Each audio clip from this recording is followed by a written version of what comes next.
ఈ విగ్రహాన్ని చూసి మీరు ఈషా ఫౌండేషన్ కోయంబత్తూర్ అనుకుంటున్నారు కదా, కానీ కాదు, మన రాజమండ్రిలో ఈషా ఫౌండేషన్. ఇలా చూస్తుంటే శివుడు మూడో కన్ను తెరిచినట్టుంది కదా.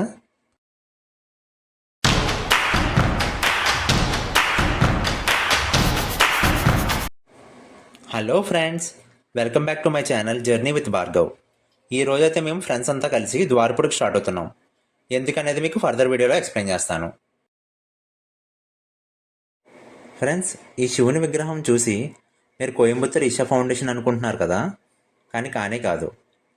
మనకి కోయంబత్తూర్ ఈషా ఫౌండేషన్ వాళ్ళు సేమ్ శివుని విగ్రహం మన రాజమండ్రికి 20 కిలోమీటర్స్ దగ్గరలో ఉన్న ద్వారపుడి అయ్యప్ప స్వామి టెంపుల్లో కన్స్ట్రక్ట్ చేశారు.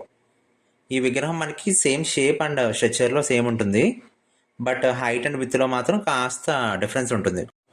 మన ఆంధ్రప్రదేశ్లో ఉన్న భక్తులందరూ ఇకపై కోయంబత్తూర్ ఈషా ఫౌండేషన్కి వెళ్ళాల్సిన అవసరం లేదు.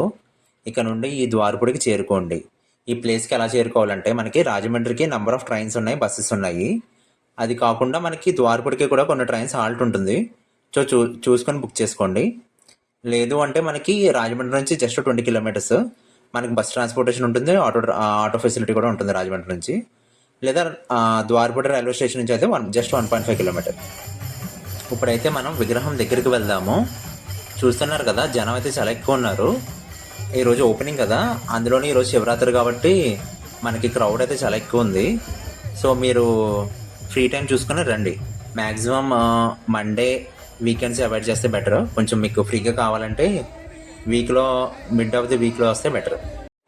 సేమ్ చూస్తున్నారు కదా, మనకి సేమ్ ఈషా ఫౌండేషన్ కూడా సేమ్ ఇలాగే ఉంటుంది. విగ్రహం అంతా సేమ్ యాజ్ ఇట్ ఈస్ దించేశారు ఇక్కడ కూడా. మనమైతే దర్శనం లోపలికి, మనకి యాక్చువల్లీ ఏంటంటే లోపల జ్ఞానలింగం ఉంటుంది. లోపలికి వెళ్ళి మనము దర్శనం చేసుకుని బయటకు వచ్చి మీకు ఇంకా ఈ వీడియో క్లోజప్లో ఇంకా బాగా చూపిస్తాను మీకు. ఇది ఏంటంటే మనకి సైడ్ వ్యూ. మనకి చూసారు కదా, క్రౌడ్ అయితే చాలా ఉంది. మళ్ళీ ఇదంతా దాటుకుని ఇప్పుడు ఈ బొమ్మ ఉంది కదా విగ్రహం, ఈ విగ్రహం లోపల ఉందన్నమాట శివలింగం. మనం అక్కడికి వెళ్ళి దర్శనం చేసుకోవాలి. ఈ యాంగిల్లో చూస్తున్నారు కదా, మనకి చూడండి, ఇప్పుడు చూడగానే ఇలా శివుడు మూడో కన్ను తెరిచినట్టుంది కదా. యాక్చువల్లీ సన్ బయటకు వస్తుంది అప్పుడే, నేను కొంచెం అలా పడేలా తీశాను, కానీ నాకు బాగా నచ్చింది ఇలాగా.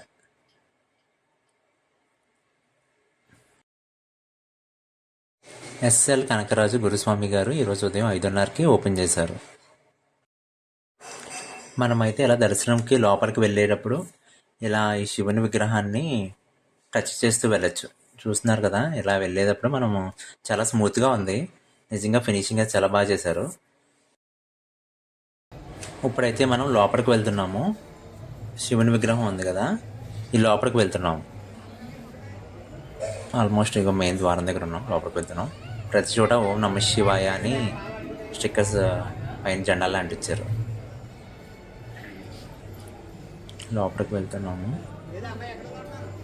ఇది మెయిన్ ఎంట్రన్స్ అనమాట లోపల జ్ఞానలింగానికి. ఇది లోపల ఇలా ఉంది. ఈ లోపల ఇదంతా మెడిటేషన్ చేయొచ్చంట. చూస్తున్నారు కదా, వెనకాల స్టాచ్యూ ఉంది.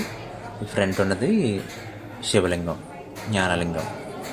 యాక్చువల్లీ ఇక్కడ వీడియోస్ తీయకూడదంట, నాకు అక్కడికి వెళ్ళాక తెలిసింది. వీడియోస్ తీస్తుంటే పక్కన ఉన్న ఆమె తీయకూడదు, ఆపేయండి అని చెప్పింది. సో మనం ఇంక వెంటనే ఆపేసాను. ఈ విగ్రహాన్ని మనకి 2024లో జనవరి 3న గురుస్వామి గారు శంకుస్థాపన చేశారు. మనకు ఆల్మోస్ట్ 1 year పట్టింది మొత్తం ఈ విగ్రహాన్ని అంతా కంప్లీట్ చేయడానికి.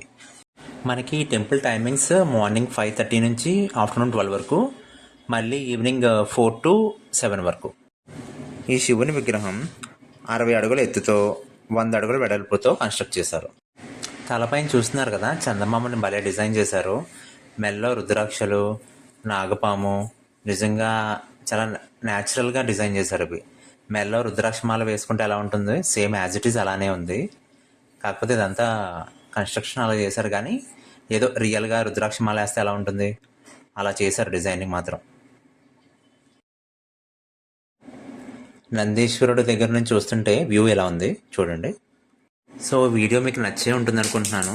సో నన్ను సపోర్ట్ చేయాలంటే దయచేసి సబ్స్క్రైబ్ చేసి, లైక్ చేసి, ఆ పక్కన ఉన్న బెల్ ఐకాన్ని ఆన్ చేయండి. సో నేను పెట్టిన ప్రతి వీడియో మీకు వెంటనే వస్తుంది. Thank you.